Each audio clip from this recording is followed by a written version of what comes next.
Mthathe nosiqhemeza nozama ngevuka Mzansi uKhosi FM. Turn it up. Yeah, okay. Shibina names is 14 after 8 sigena ke kuhlelo la sithi khona ke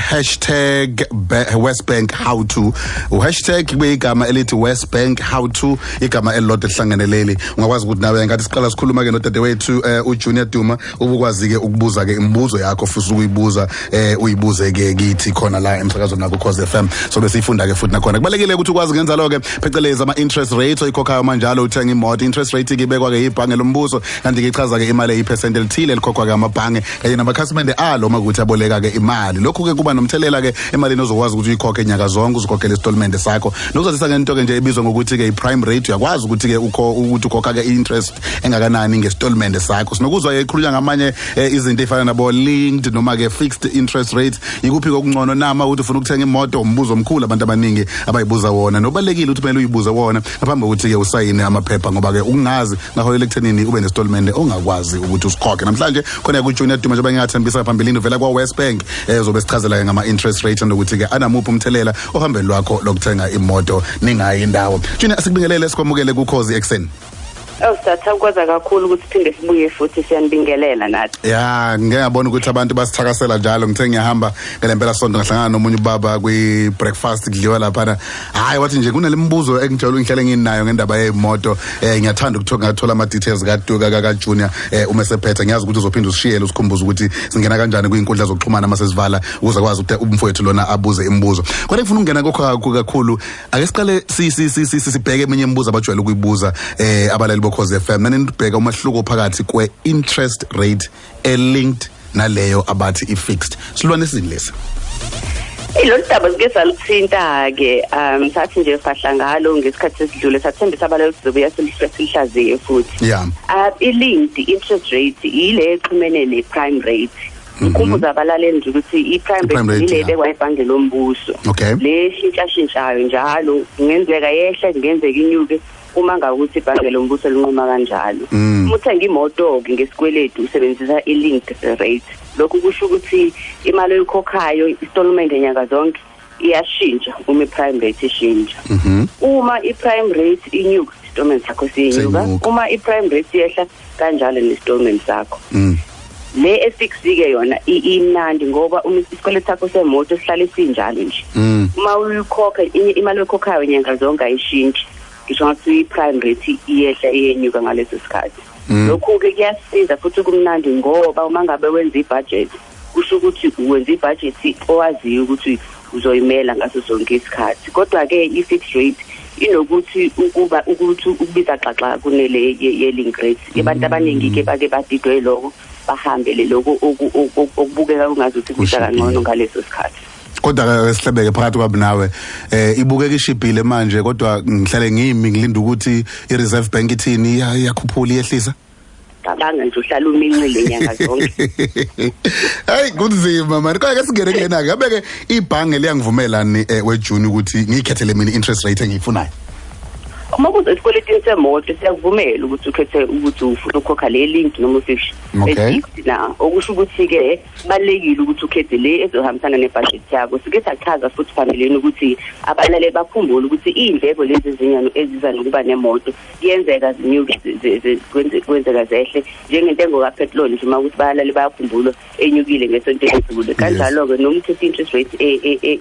linked ibudget kumele ithi ubaxaxa ulungiselele phela ukuthi mhla interest rate inyuka ukwazi ukubeka uphinde uphile yanqisa ke kakhulu nje siqemeza ngikaphazamisa lapho ukuthi abalaleli bangaheva installment isithi sibe ngconywana ngalesi sikhathi acubungule kahle babone kahle isimo sazo semali ngoba phela kumele ungayimpintshi kakhulu uma wenza ibudget ngoba ithatha lazela Kuthi bengathanda ukeke senze mhlawumbe into ezoba nesibonelo la cause interested kakhulu le ndaba yama linked na interest rate njalo ikhona isibonelo esisodwa ongakwazi ukusenza besebenzisa zona ifake hayi ngithi ngithenga imoto nje mhlawumbe ka 200,000 isibonelo Yebo, asinike nje sithi leyo moto ka 200,000 oyithengile mawuyikhokhela iminyaka emihlanu. Uma usuqala ukukhokha sithi nje interest rate i-prime interest rate yakho obizwa yona i10%. Okay. Okusho ukuthi installment yakho singase sicishe sibe ku 4,200 kanje. Okay. Kodwa ke uma kuukuthi ibhange lombuso liyenzeka ukuthi linqume ukuthi hayi siyayinyusa le prime ngo 2%. Ngamanye amazwi ichaza ukuthi wena uzokhokha u12% kwi-interest yakho. Installment yakho ke siyanyuka sibe ku 4,400. Cabanga nje ngoba kuba inkinga phela ngoba wena ubudgetele lo 4,200. Sinyuka ngo 4,400. Yo.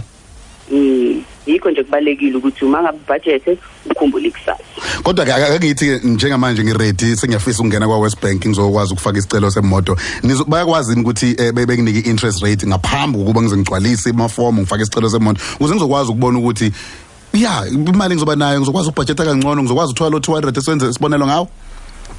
Yazi kuba nzima ibhanka alikwazi ukukutshena phambilini kuba bangakaboni imingano lakho ngoba phela ukuthi bazi ukuthi isikweletu sakho bazokubiza interest rate ethini lele into eziningi ezinjenge credit record amandla lesibiza ngeaffordability inani lemoto nokunye nje ibhange ke lisebenzisa lemilungwane ukubheka ukuthi uma ngabe bekuboleka imali basengcupheni ngakanani umuntu okhokhayo nomuntu ongakhokhi noma lo muntu ominqisa ibank nama bebona ukuthi hayi basengcupheni bazalisa kakhulu ngamanye amazwi interest rate yakho iba ngaphezulu kodwa uma bebona hayi lo ukhokha kahle izinike impawu zokuthi ukhokha kahle ngendlela efanayo nayo interest rate yakho iba ngaphansi nyana abalaleli ke bavakashele nje iWest Bank bavakashele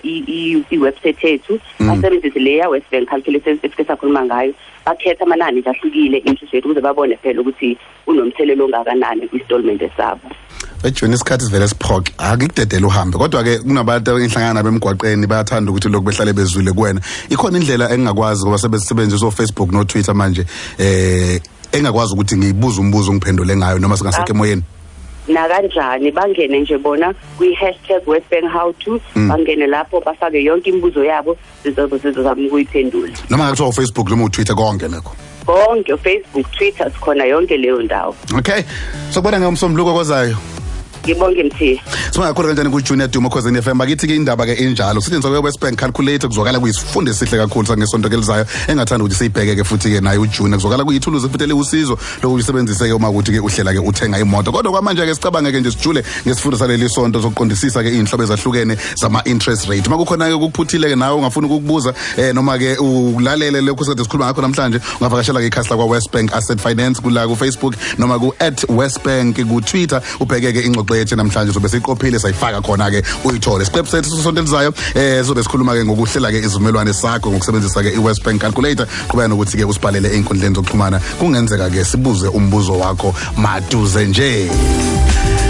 sengizwa zonke ke lezi indaba ngizizwa feel so good uma leyo sho njalo uthi feel so good uhlela nje uthola lokho ezinhle #westbankhow2 sobuya ngesonto elizayo ngesikhathi esifanayo mina igama lami Usipho Mbatha wena ubani Lena yivuka Mzansi ku Khosi FM sidinga indaba eshisa phansi ku Khosi FM luhamba phambili